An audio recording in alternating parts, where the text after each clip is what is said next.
Ég geti það. Þú ert bestur. Setur hugaðinn í. Já, kæristi.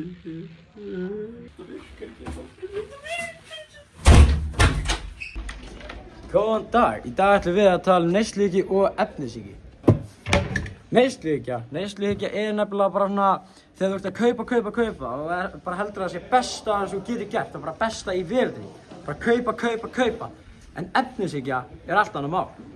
Efnishyggja er basically bara þegar þú heldur þér finnst ótrúlega nett að eiga fullt af hluti. Þú átt bara allt og þér finnst það ótrúlega nett. Það er efnishyggja og hitt er neysluhyggja. Halló, hérna erum við Hinrik og hann er að koma í viðtal hjá okkur. Veistu hvað neysluhyggja er? Það er bara að þú neytir og slá ykkur svona hlutum sem þú eiginlega þarft ekki, sko. Og hvað ætlar þú að gera til að bæta því? Eiginlega ekki neitt, sko. Ok, þannig að þú ert á móti náttúrunni og lífverum. Nei, bara... Ok, veistu hvað efnahagur er? Efnahyggja. Já, nei, eiginlega ekki, sko.